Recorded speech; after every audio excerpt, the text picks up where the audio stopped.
Jornal da Gazeta. Oferecimento Faculdade Cascavel. Paixão por comunicação. Boa noite. Começam em Brasília os preparativos para a posse do presidente eleito Jair Bolsonaro do PSL. Cerimônia em 1º de janeiro prevê ato ecumênico e desfile de carro até o Planalto. Michel Temer, do MDB, deixa o governo nos próximos dias com baixa popularidade e com reformas pendentes. No ano que vem, sem foro privilegiado, o presidente pode enfrentar pelo menos 4 processos. Prefeito Bruno Covas, do PSDB, sanciona a lei que muda as regras da reforma da Previdência Municipal. Votação gerou protestos e revolta dos servidores, que terão maior desconto nos salários. Depois de 10 meses, chega ao fim a intervenção federal no Rio de Janeiro.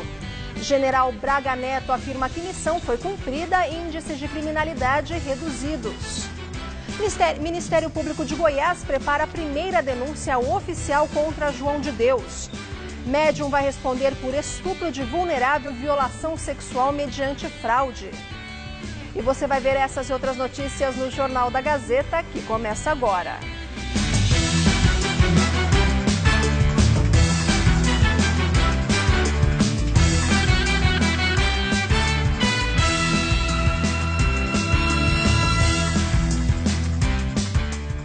Uma cerimônia no Rio de Janeiro marcou simbolicamente o fim da intervenção federal na segurança pública do Estado.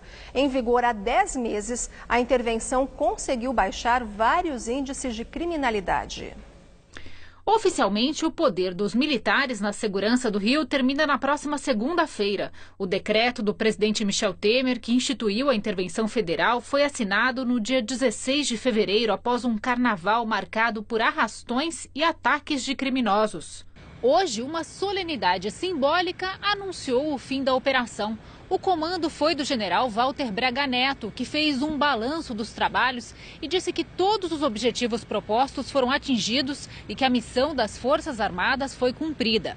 Acrescentou que o trabalho conjunto do governo civil e dos militares demonstrou que os desafios da segurança pública só podem ser vencidos de forma integrada.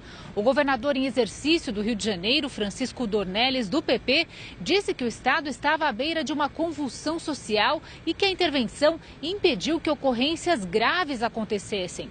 O ministro da Justiça, Torquato Jardim, também esteve no evento. Depois de 10 meses de trabalho, índices que eram considerados estratégicos para a queda da criminalidade apresentaram melhora no estado. Entre março e novembro de 2018, em comparação ao mesmo período do ano passado, os roubos de carga tiveram redução de 19,58%. Os homicídios dolosos caíram 13,6%. Para o latrocínio, que é o roubo seguido de morte, a queda foi de 33,72%. Os roubos de carro caíram 7,67%. A letalidade policial, porém, aumentou. Foram registradas 1.444 mortes durante confrontos com forças do Estado, um aumento de 38,6%. A nossa intenção era fazer com que os órgãos de segurança pública fossem vistos como instituições de Estado, respeitadas pela sociedade e que, ao mesmo tempo, respeitassem esta mesma sociedade, realizando um trabalho eficiente e eficaz. Até agora, a intervenção custou R$ 890 milhões, 74% do valor empenhado pelo governo federal de R$ 1 bilhão e 200 milhões. Os recursos foram investidos também na aquisição de armas, carros e até helicópteros para as forças de segurança do Estado. Foi enterrado hoje o corpo do ex-governador do Espírito Santo, Gerson Camata, do MDB. Durante todo o dia, a população lotou o velório que aconteceu no Palácio Anchieta, em Vitória. O corpo foi transportado pelas ruas da cidade em um carro dos bombeiros e enterrado no cemitério Jardim da Paz. Camata foi assassinado com um tiro ontem, após uma discussão com o ex-assessor Marcos Venício Moreira Andrade, que está preso e confessou o crime. Eles brigavam na justiça por causa de uma indenização por danos morais. Gerson Camata, que também foi senador por 3 mandatos, tinha 77 anos e deixa mulher e 2 filhos. O prefeito Bruno Covas, do PSDB, sancionou hoje a lei que muda as regras da reforma da Previdência Municipal. Na votação do projeto ontem, teve confronto e gerou revolta por parte dos servidores, que terão maior desconto de encargos nos salários. A assinatura da nova lei foi em clima de vitória para o governo. Sob aplausos de aliados, o prefeito Bruno Covas, do PSDB, sancionou o projeto que muda as regras da Previdência Municipal.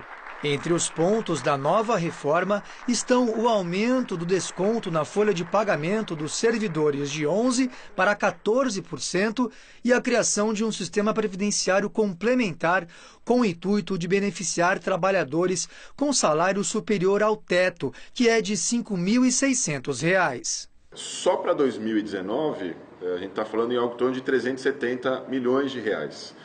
Agora, claro que isso, no longo prazo, o valor vai oscilando, até porque você nunca tem certeza exatamente quantas pessoas vão pedir aposentadoria. Então, o valor é sempre uma projeção, dado o que aconteceu no passado.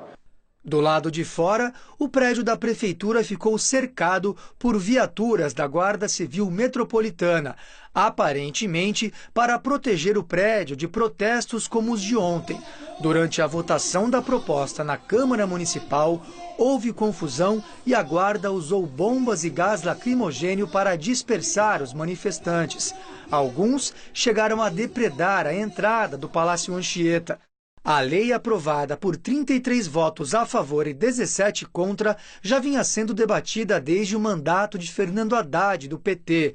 Ficou para os vereadores da gestão de João Dória, do PSDB, que só agora, no governo de Covas, conseguiram aprovar o texto. De acordo com a Prefeitura, a nova lei vai passar por um período de regulamentação que deve durar 90 dias. Com isso, o desconto na folha de pagamento dos servidores municipais deve ficar para abril do ano que vem. Várias categorias atingidas, principalmente a dos professores, já planejam greves a partir de fevereiro, início do calendário escolar. O prefeito reconheceu a legitimidade dos protestos de ontem e também a possibilidade de greve e minimizou o movimento de oposição às novas regras. Ninguém quer pagar mais. Eu entendi aqui o mais justo, continuamos a entender, é que pague a mais aquele que é beneficiado por um direito que a maioria dos trabalhadores não tem, que é se aposentar recebendo integralmente o que recebe na ativa. Então, muito mais justo do que, por exemplo, a gente falar em redução de investimento na educação, na saúde, na cultura, ou falar, como alguns chegaram a defender, de aumento de IPTU. O governador eleito, João Dória, do PSDB, anunciou hoje o nome do atual ministro de Relações Exteriores, Aloysio Nunes Ferreira, como futuro presidente da Invest SP, agência paulista de promoção de investimentos.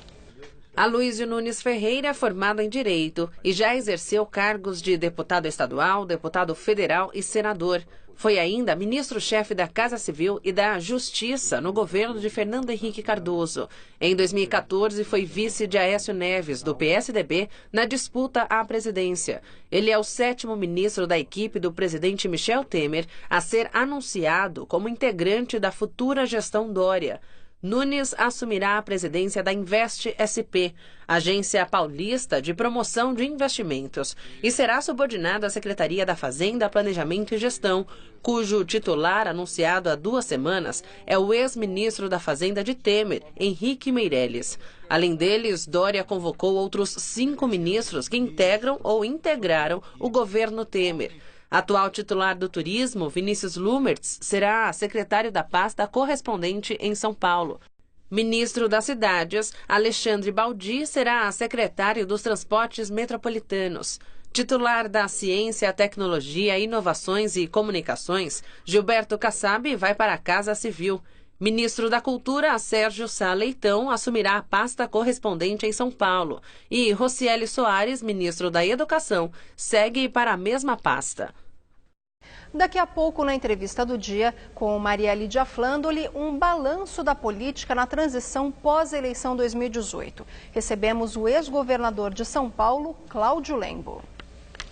E Brasília se prepara para a cerimônia de posse de Jair Bolsonaro, do PSL, no dia 1º de janeiro. 12 chefes de Estado e de governo, além de outras autoridades de 10 países, já confirmaram presença. A posse será realizada em 4 etapas, começando à tarde com um culto ecumênico na Catedral de Brasília. De lá, Bolsonaro deve desfilar ao lado da futura primeira-dama, Michele Bolsonaro, em um veículo que vai levá-lo até o Congresso Nacional, onde tomará posse como presidente. Mas ainda não há definição, por exemplo, se ele desfilará em carro aberto ou fechado no dia da posse. De acordo com aliados, isso será decidido de última hora com base em dados de segurança. Na sequência, Bolsonaro segue para o Planalto e à noite haverá um coquetel no Palácio do Itamaraty.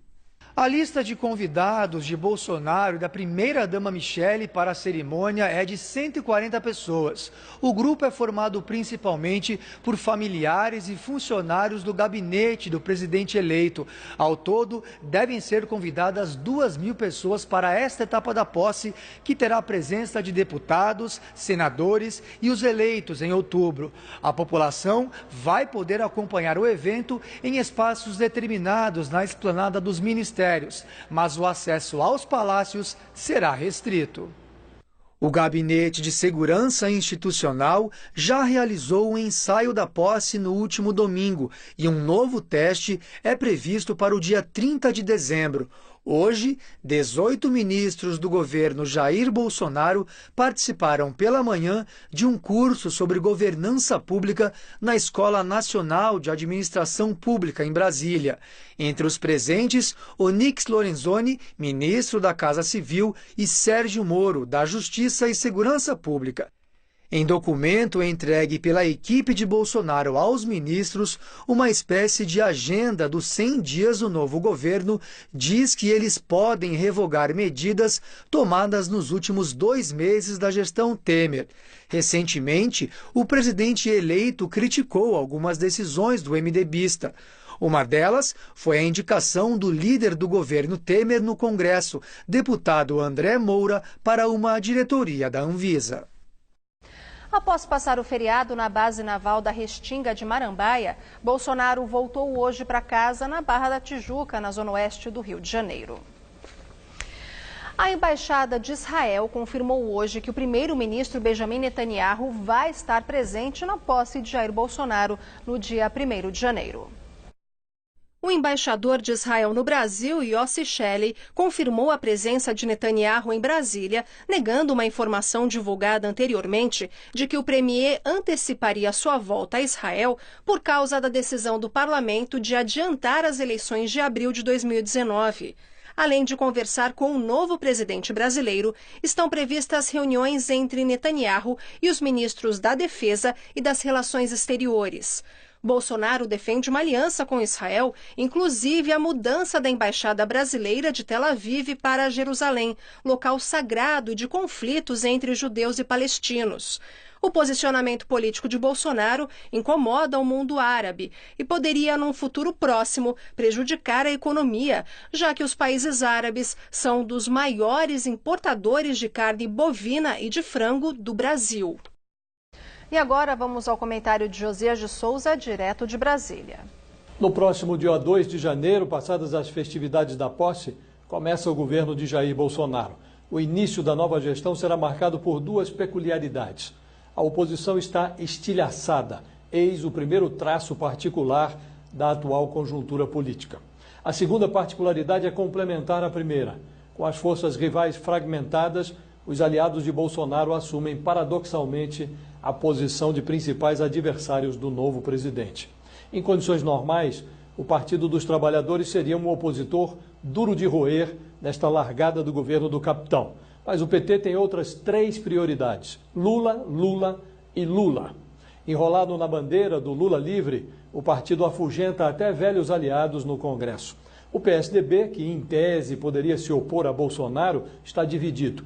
Um pedaço do tucanato apodrece junto com Aécio Neves. Outra ala, agarrada a João Dória, toma o atalho da direita, que conduz ao colo de Bolsonaro. Rodeado de inimigos frágeis, Bolsonaro convive com fortes adversários cordiais. São familiares e amigos que se dedicam a demonstrar o seu potencial destrutivo. No pelotão de frente estão os filhos do presidente, Flávio, Carlos e Eduardo Bolsonaro.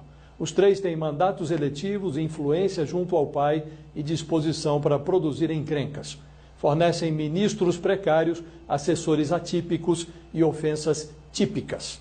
Além de lidar com os membros de sua própria dinastia, Bolsonaro administra os humores do general Hamilton Mourão, um vice que pode virar Versa, e toureia as primeiras reivindicações de seus aliados temáticos, como o pedido da bancada ruralista envolvendo a anistia de uma dívida de 17 bilhões com o Fundo Rural.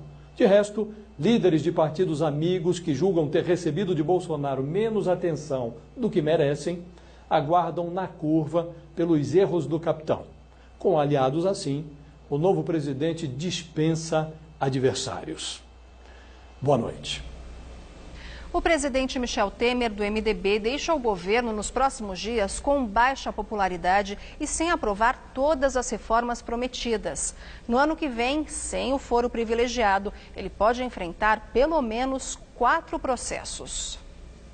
Assim que assumiu o governo em 2016, após o impeachment de Dilma Rousseff do PT, o presidente Michel Temer formou maioria no Congresso e conseguiu aprovar medidas impopulares. Entre elas, a Emenda Constitucional 95, conhecida como a PEC do Teto, que limita os gastos do governo por 20 anos. Em 2017, foi a vez da lei da terceirização e da reforma trabalhista. Mas uma das principais bandeiras do governo do MDBista não avançou. A reforma da Previdência sofreu diversas modificações, mas nem chegou a ser votada em meio a várias denúncias de corrupção que atingiram ministros e o próprio presidente. Em maio de 2017, veio à tona a delação dos executivos da JBS Friboi e uma gravação que Joesley Batista fez em uma visita ao Palácio do Jaburu em março. Na conversa, o empresário insinua que faria pagamentos para comprar o silêncio do ex-presidente da Câmara, Eduardo Cunha, do MDB. E ouve de Temer a frase: "Tem que manter isso, viu?" Neste mesmo ano, o MDBista enfrentou 2 denúncias apresentadas ao Supremo Tribunal Federal pelo então Procurador-Geral da República, Rodrigo Janot, e se tornou o primeiro presidente da história a ser acusado criminalmente no exercício do mandato. A primeira denúncia é de corrupção. Segundo o MPF, Temer seria o real destinatário dos R$500 mil em propina paga pela JBS a Rodrigo Rocha Loures, preso em flagrante pela Polícia Federal em São Paulo. Na segunda, ele foi denunciado junto com outros integrantes do partido por organização criminosa e obstrução de justiça. O Ministério Público disse que o grupo de Temer recebeu quase R$600 milhões em propina e que tentou atrapalhar a Lava Jato. Os processos, porém, não avançaram, pois eles foram barrados na Câmara dos Deputados. A primeira em agosto e a segunda em outubro de 2017. Durante a sessão de votação, o presidente passou mal e foi internado para um procedimento urológico.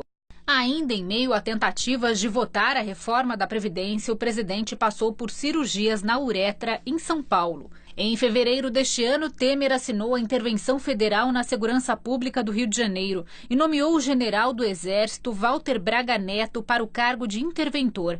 A medida impediu a tramitação de qualquer emenda à Constituição e interrompeu as discussões sobre a Previdência. Em maio, o governo enfrentou outra grande crise, a greve dos caminhoneiros, que paralisou o país por 11 dias e causou desabastecimento em várias regiões. Os motoristas protestavam contra a política de preços da Petrobras e os constantes aumentos do diesel. Há 12 dias do fim do mandato, Temer foi denunciado pela terceira vez pela Procuradoria-Geral da República, desta vez acusado de corrupção passiva e lavagem de dinheiro. A PGR afirma que ele recebeu propina para beneficiar empresas do setor portuário na edição de um decreto em 2017. O presidente encerra o mandato com a marca de ter sido até agora o mais impopular da história desde a redemocratização do país em 1989. Em junho, logo após a greve, segundo o Datafolha, o governo foi considerado ruim ou péssimo por 82% dos brasileiros. Nem mesmo notícias positivas sobre os índices econômicos com queda da inflação, dos juros e a estabilização do desemprego foram suficientes para melhorar a imagem de Temer. Nas eleições, o candidato do MDB à presidência da República, o ex-ministro da Fazenda, Henrique Meirelles, teve pouco mais que 1.200.000 votos e terminou em 7º lugar. O partido também encolheu, perdeu 32 das 66 cadeiras que tinha na Câmara e 7 das 19 no Senado. No ano que vem, sem mandato e sem foro privilegiado, Michel Temer pode enfrentar 4 processos na Justiça Comum. Mesmo barradas na Câmara, as 2 primeiras denúncias podem ser reativadas pelo Ministério Público Federal. A terceira nem passou pelo Congresso e deve ser encaminhada à Justiça Federal de Brasília em primeira instância. Também pesam contra ele outros inquéritos que estão na fase de coleta de provas e tramitam no STF. Um deles apura se Temer e aliados negociaram com executivos da Odebrecht 10 milhões de reais em doações ilícitas de campanha em 2014. Em entrevistas recentes, Temer disse que depois da transmissão do cargo pretende voltar a morar em São Paulo e que não teme ser preso. Termina hoje o prazo para os eleitores que não votaram nas eleições de outubro justificarem a ausência. Para quem ainda não justificou, a dica é usar a internet. Para resolver a situação, é preciso preencher um formulário que pode ser obtido e entregue até às 7 da noite em postos de atendimento ao eleitor no Poupa Tempo e também nos sites do Tribunal Superior Eleitoral e dos Tribunais Regionais Eleitorais. O não comparecimento às urnas sem justificativa é punido com multa de R$ 3,50. Se o eleitor não votar e não justificar 3 vezes sem quitar as multas devidas, o título é cancelado. Então, o jeito mais prático é realizar o procedimento pela internet, acessando o sistema de justificativa. Online, você precisa explicar o porquê não votou e ainda anexar a documentação digitalizada que comprove o motivo da ausência. Analfabetos, menores de idade e pessoas com mais de 70 anos que não votaram não são obrigados a justificar, assim como todos cujo voto é facultativo. Em Santo André, no ABC Paulista, um homem ateou fogo na ex-mulher. Ele ainda não foi encontrado e a polícia já o considera foragido. Edilson dos Reis Bispo, de 48 anos, é o homem que ateou fogo em Josefa Renata Bispo, de 31. Câmeras de segurança registraram Josefa, de camiseta branca, saindo do hospital onde trabalha como auxiliar de enfermagem no começo da noite de ontem. Ela sai acompanhada do ex-marido Edilson, de camisa vermelha, para receber uma carona de moto. Em outra câmera, uma garrafa com líquido cai no chão. É aí que ele aparece já com as mãos e a blusa em chamas. Na sequência, um rastro de fogo surge na calçada e Edilson joga a bolsa de Josefa em meio às chamas. O agressor sobe na moto, tenta dar partida várias vezes, mas não consegue. Ele então desiste e foge, empurrando a moto.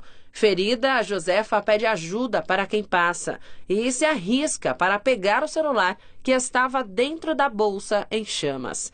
A auxiliar de enfermagem foi socorrida por colegas de trabalho, já que tudo aconteceu ao lado do hospital onde ela trabalha.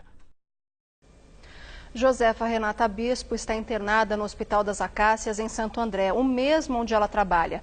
A auxiliar de enfermagem teve queimaduras de 1º e 2º graus nos braços, tórax e rosto. Ela está consciente, em estado estável, mas ainda permanece na UTI. Segundo as investigações, o casal estava separado há cerca de 1 mês, depois de 10 anos de casamento. Eles têm 2 filhos. O Ministério Público de Goiás prepara a primeira denúncia oficial contra João de Deus por estupro de vulnerável e violação sexual mediante fraude. O documento deve ser entregue à Justiça até domingo, prazo legal estabelecido, já que o médium está preso preventivamente. Nele, o MP denuncia João de Deus por violação mediante fraude em 3 casos e estupro de vulnerável em 1. 78 das 500 mulheres que acusam João de Deus de abuso sexual foram ouvidas pelo Ministério Público de Goiás. 3 dos casos, que teriam acontecido em 2018, integram essa primeira denúncia. João de Deus foi ouvido na quarta-feira durante 2 horas e respondeu às perguntas sobre esses 3 casos. Ele disse não se lembrar de nenhuma das mulheres e negou ter cometido os crimes. A esposa de João de Deus, Ana Keila Teixeira, também foi ouvida, disse que não sabia dos abusos e afirmou que, se soubesse, nunca aceitaria. Ela também negou saber da existência das 6 armas e de R$1.600.000 em dinheiro encontrados em sua casa.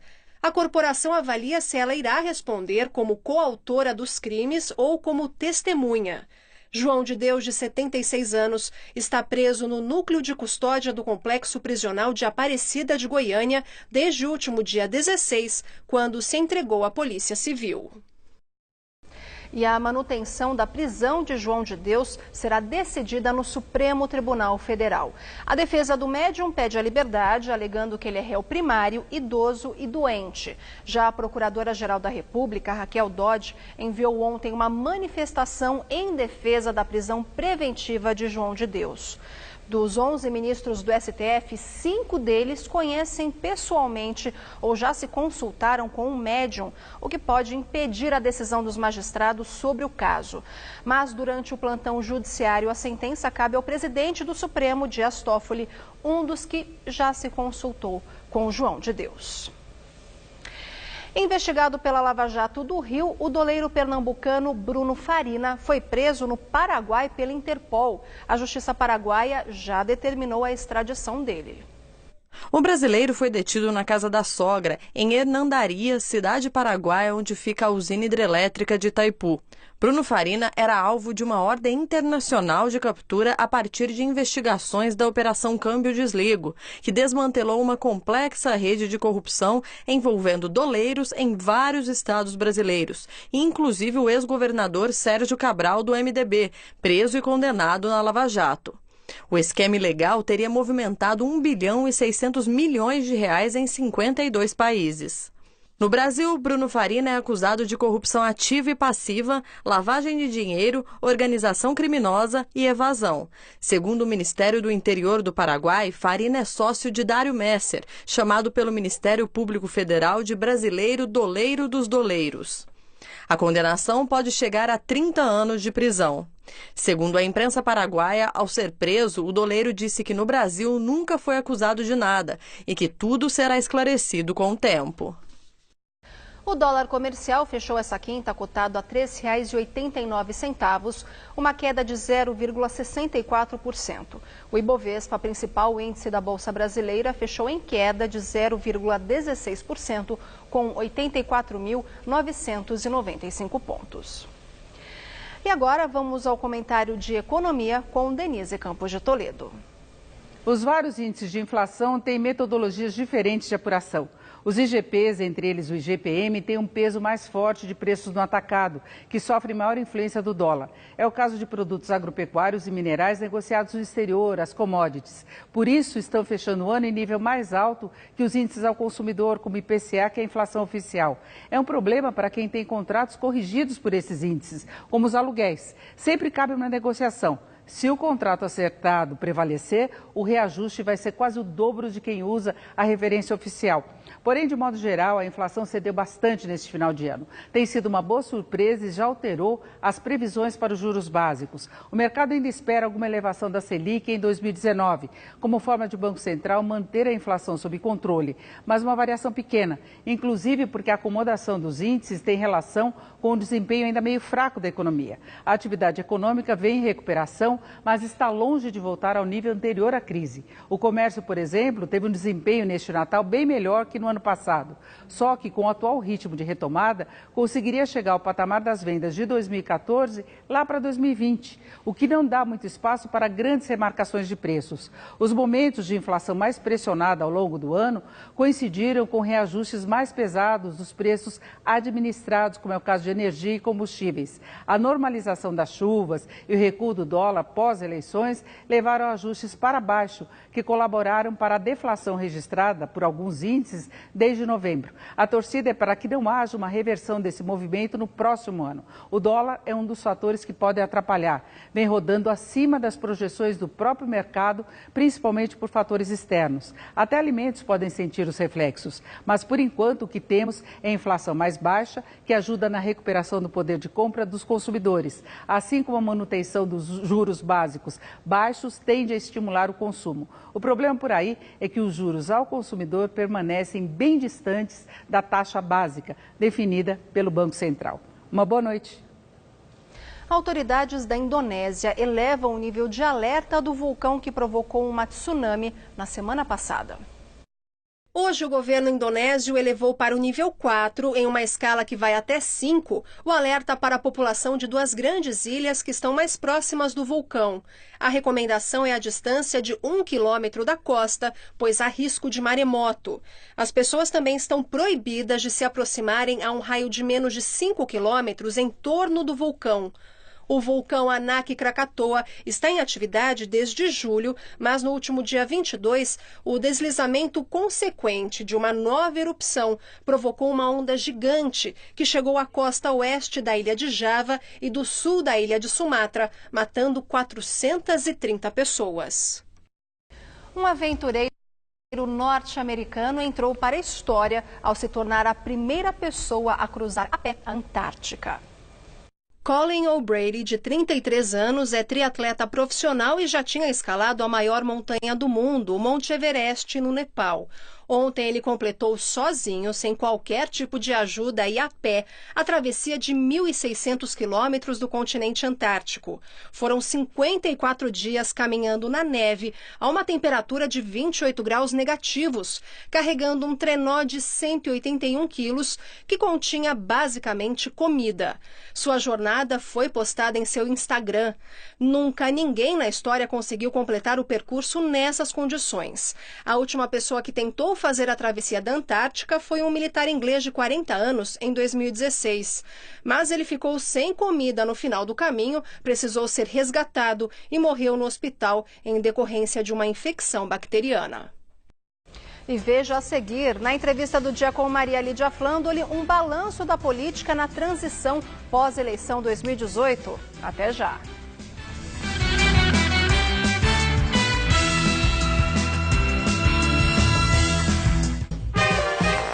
Bonitinha, bonitão, hoje é dia de dar muita risada no Todo Seu.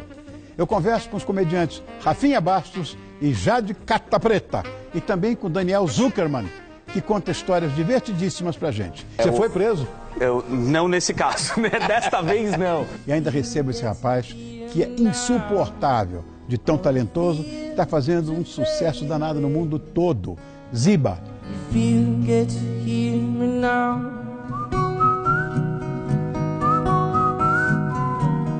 Vem, tô te esperando. Todo Seu, hoje, 10 da noite.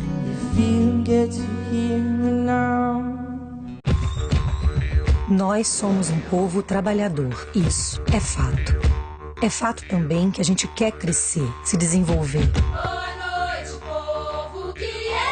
É fato que temos fé na vida, temos força, raça, gana. Quando a gente olha no olho, não é fake. E quando a gente acredita que pode fazer um ano melhor, isso vira fato. Banco do Brasil, mais que digital, fato.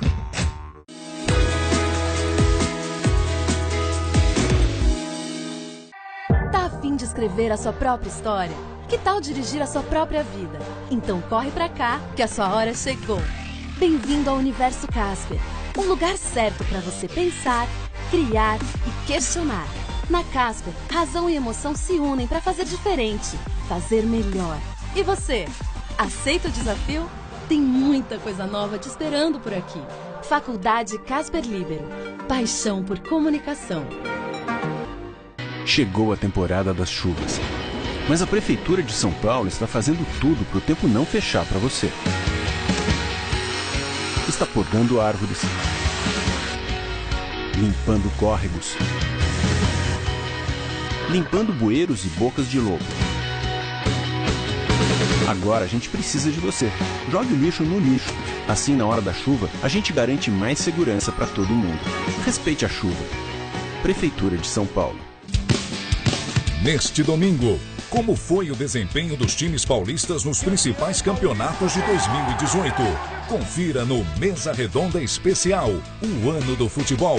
Neste domingo, 10h30 da noite. Oferecimento Lux Color. Tudo que é muito bom é tão bom quanto pintar com Lux Color. Rede Pit Stop, a sua rede de peças e serviços no Brasil.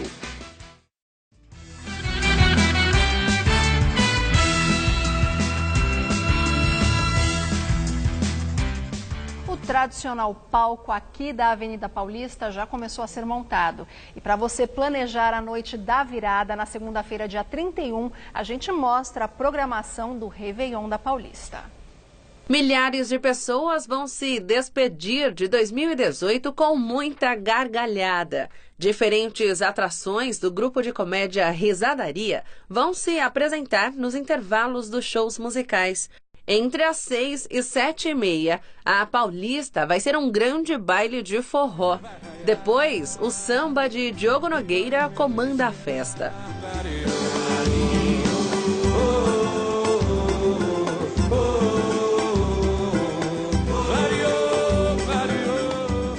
O Carioca se apresenta das 8h30 às 10h30, ao lado do cantor e compositor paulista Péricles.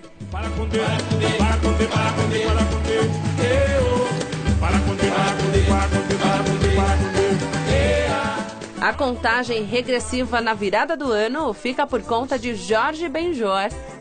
Um arco-íris na mágica ilha de Pungaporanga. E Gal Costa. Tô te amando no meu canto. Diga que está feliz, que daqui eu vou me virando. Lembrando que vai ser a primeira vez que a festa vai ter uma queima de fogos silenciosa, que deve durar de 10 a 15 minutos. A gente já adianta que, se tudo continuar assim, a virada do ano deve ser com tempo firme e sem chuva aqui na capital. Hoje, com o sol intenso e o aumento da nebulosidade, ainda há condições de chuva rápida e isolada. Então, vamos ver com Tássia Sena como fica a sexta-feira.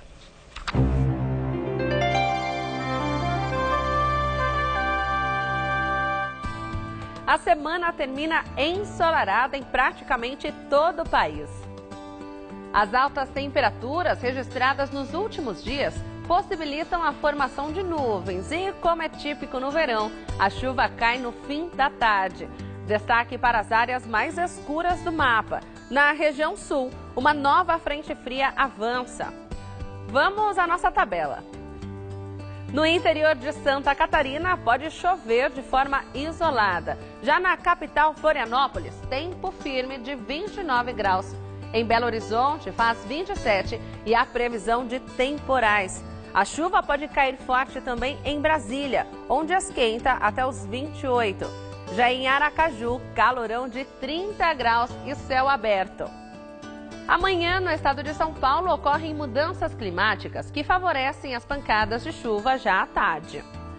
Mas calma, que elas não devem ser tão fortes. Em todas as regiões paulistas, a previsão é de chuva isolada, com raios e ventos moderados.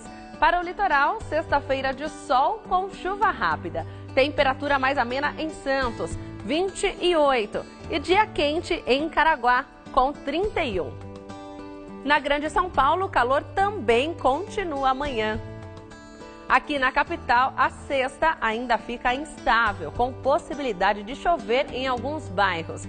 Faz 29. Daí, no fim de semana, o tempo firma e o sol brilha com bastante força.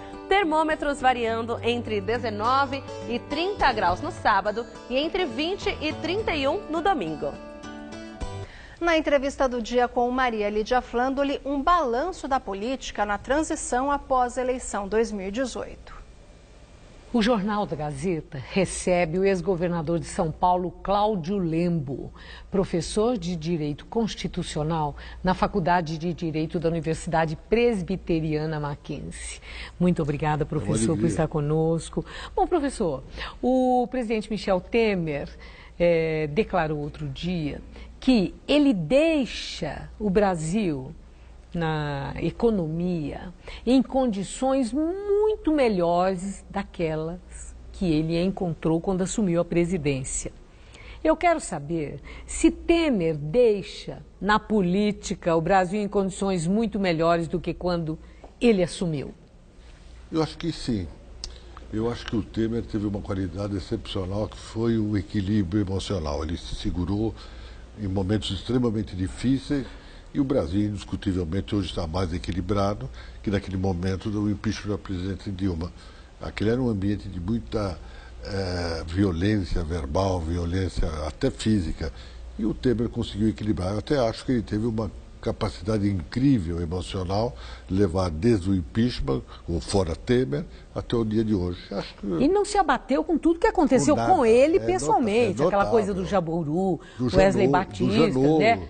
Isso, ali o Janot no comando, né? Exatamente. Daquela história. É de ser respeitado é o equilíbrio emocional do presidente Temer. Ele segurou bem, ele segurou. E agora, e o presidente eleito Jair Bolsonaro? Jair Bolsonaro tem feito declarações que, para muita gente, são declarações genéricas. Ele já disse, ele desdisse, ele toma atitudes assim que chamam a atenção. O comportamento de Jair Bolsonaro gera expectativas claras do que possa vir a ser o governo dele, ou ele alimenta um grande suspense? Eu acho que o Bolsonaro é um homem simples, de origem humilde, muito humilde, talvez mais que outras pessoas que se diziam humildes, e que indiscutivelmente tem um nível cultural médio. É um capitão do exército, fez agulhas negras, portanto tem uma certa cultura. Eu confesso a você que eu tenho respeito pelos generais que estão ao lado do Bolsonaro. Eles é que vão dar equilíbrio ao país, porque eles todos são pessoas respeitáveis, particularmente o general Heleno. Eles vão dar o equilíbrio necessário emocional para o Bolsonaro. Isso quer dizer que Bolsonaro vai ser tutelado? Eu diria que o Bolsonaro solto seria perigoso, porque ele é muito vulcânico. Mas com os generais do lado, que são extremamente equilibrados, eu acho que o país vai avançar com certa normalidade. Bom, mas aí tem uma circunstância. Ele é capitão, os generais são generais, existe aquela coisa da cultura da hierarquia. Não sei o quanto isso pode pesar, mas quem tem a caneta na mão Jair Bolsonaro. Do jeito que ele convida e nomeia ministro, ele destitui. Mas ele sabe ouvir. Essa qualidade ele tem. O general Heleno é um homem de muito respeito no Exército e como figura humana é respeitável. Portanto, ele vai ouvir o general Heleno. E os demais também. Portanto, aí é que eu acho que vai ter o equilíbrio do país. Não é um país eufórico, cheio de grandes frases, etc. Ao contrário, vai ser um país muito à direita, conservador. Mas talvez depois do PT, muitos anos, é bom que haja um reequilíbrio das forças. Agora, eu achei assim, muito intrigante, e faço a pergunta, que o vice, o general Mourão, ele já fez declarações bem na linha de advertência a Jair Bolsonaro. Parece que até não agradou a filhos dele, ao próprio Bolsonaro, mas sem papas na língua, o general Mourão fez advertências. O vice. O vice. O vice. Então, agora, o que eu pergunto é o seguinte, o vice está colocando o Bolsonaro no seu devido lugar, fazendo advertência, dando uma de general por cima dele, ou isso tudo é combinado entre eles, porque Bolsonaro reagiu ao vice e mandou ele ficar quieto no canto dele. Foi até grosseiro na maneira como falou. Se casou recentemente, fica na sua casa curtindo sua mulher. Falou esse horror. Mas falou. Quer dizer, respondeu a um que seria superior e hierarquicamente por ser general, mas respondeu. Política. Isso é combinado entre eles, o general fala e o capitão levanta e fala calado, general. Não acredito que seja combinado, mas acredito que seja espontâneo. O Bolsonaro com o estilo dele populista e o general que é um homem equilibrado. Você pode perceber que nas entrevistas ele é um homem de bom senso. E preparado e culto. Preparado, né? Não é um homem bem preparado. Então eu creio que isso tudo vai dar equilíbrio no governo. Não é um governo desequilibrado quanto às ideias em si. Me assusta mais os civis do governo. Agora é interessante, falando dos generais, porque na plataforma, na campanha, na plataforma do Bolsonaro, até isso conquistou muitos, com isso ele conquistou muitos votos. Ele empunhava a bandeira da segurança nacional, da ética, da moral, do combate à corrupção, tudo isso. Com vários generais no ministério, é de se supor que esses generais terão uma função de blindar essa questão da corrupção em áreas muito sensíveis, como, por exemplo, das privatizações, das concessões, dos negócios com o setor privado. Ele colocou em pontos chaves. Eles vão ser, assim, a blindagem para a corrupção? E segundo, há uma tradição no Exército, particularmente, já tem também da Marinha, mas do Exército particularmente, e já tem também da Força Aérea, eles têm uma tradição de moralidade. Você não esqueça que os 4 ditadores, nenhum saiu como ladrão. Pode ser com todas as pechas possíveis, mas não teve um ladrão. Mas tem algo mais imoral do que a tortura, Cláudio Lembo? E eles foram coniventes na época da ditadura? Eu não falei em tortura. Não, eu estou perguntando. Eu falei em dinheiro. Tortura é outro problema, é outro campo, outro cenário. Sim, mas é imoral, né? Pode ser. De uma pessoa que está sob a guarda do Estado ser torturada. Dúvida, esse é outro problema. O problema da tortura em si era uma guerra. E em guerra, como disse o general Mourão, há heróis que matam. Ele disse isso para uma menina jornalista muito vaidosa. Portanto, ele disse uma verdade. Faltou modéstia aí, né? Nesse há heróis que matam. Ele disse isso, não é? Lembra dessa entrevista? Então, eu diria a você que, da parte de moralidade quanto a dinheiro público, os 4 saíram absolutamente idôneos. Eu sei até um caso muito interessante. O general Médici, quando ele saiu do governo, ele não tinha veículo, não tinha automóvel particular. Eu li sobre isso. Não é? Com mesmos imóveis, assim, né? Na mesma situação. Aí os amigos econômica, financeira, compraram um carro usado para ele usar. É incrível. Então veja que os militares brasileiros têm uma tradição de moralidade. Mas não tinha porque não queria, né? Porque general não ganha mal, né? Mas também não ganha bem. Quanto mas para comprar um carro dá, como não? Mas naquela época o carro custava caro quando ele saiu. Não, o general ganha pouco, não ganha muito, não. Não, quem ganha muito é poder judiciário no Brasil. O general não ganha, não. Eles ganham bastante razoável. Bom, não vamos ficar com dó do general também. Não, né, não tenho dó nenhuma, mas tenho respeito. Tenho respeito. Tá bom. Bom, Cláudio Lembo, prosseguindo aqui. Agora, a questão da corrupção. Essa que o Jair Bolsonaro gerou uma expectativa grande. E aí é o que eu vejo a grande dificuldade do Brasil. E você vai me dizer que eu estou ficando absolutamente louco. Ele tem que combater a corrupção, óbvio. Mas esse combate... Prometeu e tem que fazer. Mas esse combate à corrupção desenfreado que está ocorrendo no Brasil, sem limites, para o país e para o jogo político. Daqui a pouco só vai ser político quem pertence ao crime organizado. Que quem é honesto não vai fazer mais política no Brasil. Estou sendo muito difícil. Estou lhe assustando no que eu estou dizendo? Causa algum espanto. Então é bom. É bom porque assim também o telespectador... Não, é bom para reflexão, até porque eu já ouvi que ações como da Lava Jato, por exemplo, porque nunca o país viu políticos, personalidades, assim, parar na cadeia. E nós vimos aí a mão cheia com a ação da Lava Jato. Entretanto, a minha pergunta tinha sido se isso isso desestimularia a roubalheira na política que nós todos acompanhamos. Então vamos lá. Né, na transação dos negócios do setor público com o privado. Sabe o que eu ouvi? Que ao contrário, isso ia estimular a descoberta de novas formas e a atuação do crime organizado na política mais intensificada. Acabei de dizer isso para você. Isso que você acabou de dizer, eu ouvi desta forma. Quer dizer, está na esteira do que você pensa. Exato. Não, veja o seguinte, vamos ser assim, equilibrados no jogo político. Como eu estou fora da política partidária, eu me sinto muito à vontade. A Caixa 2, que era o suporte das campanhas eleitorais, do PT, do PSDB, do PSD, de todos os partidos, não havia santo. O tal do crime eleitoral? Não era crime, aí que está o problema. Todos recebiam dinheiro das empresas para fazer suas campanhas eleitorais. Olha a campanha da presidente Dilma, o que custou? A fábula. Não podia continuar aquilo. mas devia se dar uma anistia para o passado para continuar o futuro. Porque senão nós não vamos parar nunca de pegar pessoas, todos tiveram participação. Mas isso não quer dizer interromper essa onda que começou de prevenção e combate à corrupção. Então vamos voltar para um ponto muito... Quer dizer isso? Interromper? Não é interromper, é criar uma legislação oportuna para se evitar no futuro o que aconteceu no passado. Mas o passado, sendo remoído sempre, o país não para. E o país vai parar, inclusive, o empresariado. Você veja que a Odebrecht quebrou, praticamente, está parada na América. É uma empresa que não merece nenhum respeito, porque a América Latina toda foi corrompida pela Odebrecht. Não se deu ao respeito, é melhor do que não merece o respeito? Não merece... Não se deu ao respeito. E não merece respeito, né? Porque, sim, por isso mesmo, porque não se deu ao respeito. As outras todas, vamos citar todas.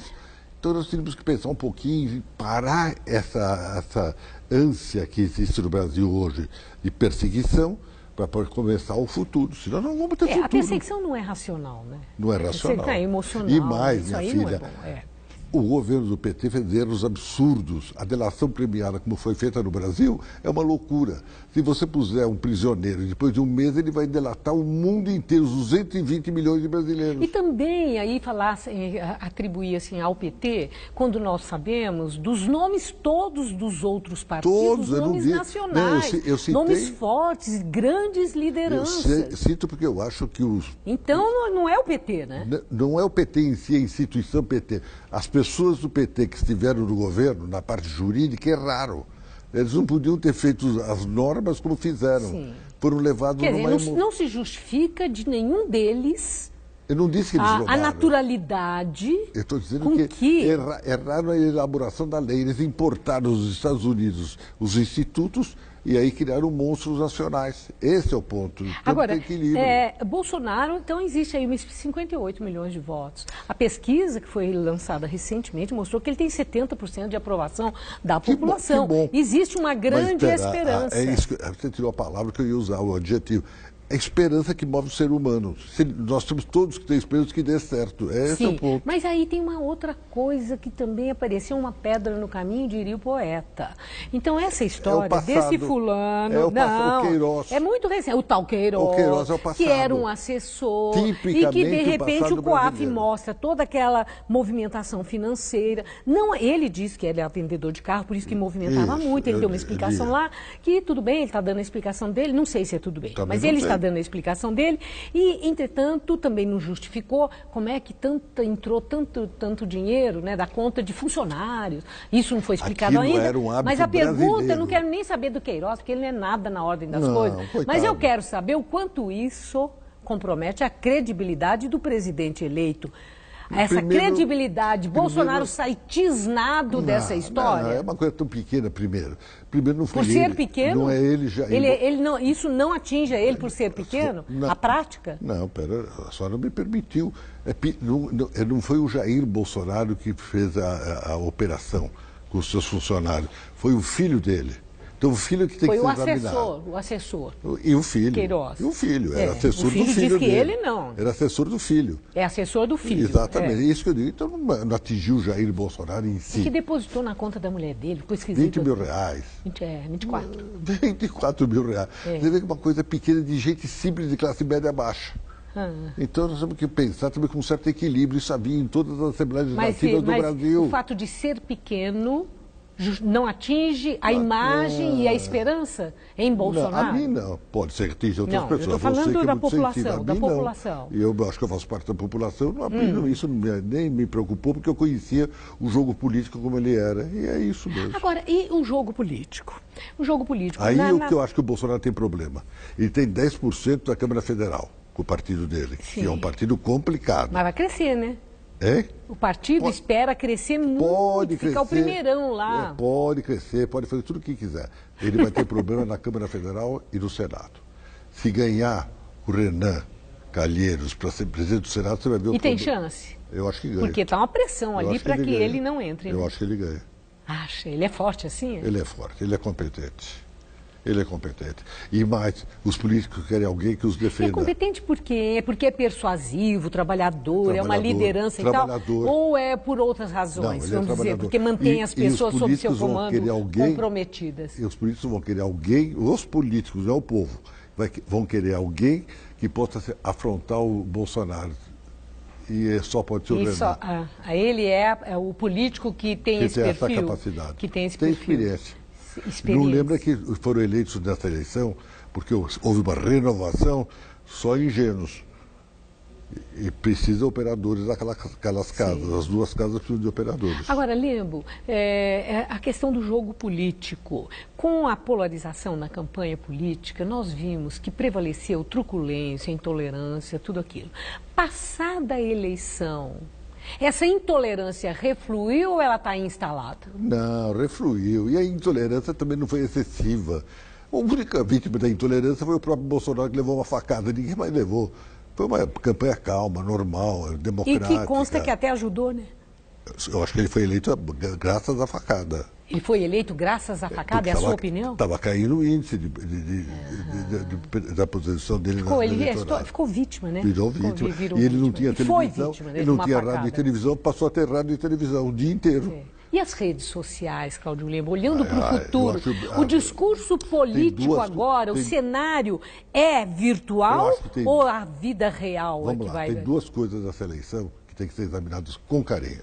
Primeiro, virtual. Acho que mudou, não é mais a TV que vence uma eleição, mas sim o virtual, é a internet. Nas redes sociais. É um monstro a internet, porque ela é realmente competente. Poderoso, né? E outras igrejas evangélicas. Eu já escrevi um artigo, ninguém ligou, porque o brasileiro não liga para nada. As igrejas evangélicas ganharam essa eleição. Mais que a internet. Sim. Isso, eu acho que essa é a primeira eleição em que nós vimos a reforma luterana, calvinista, chegar ao Brasil.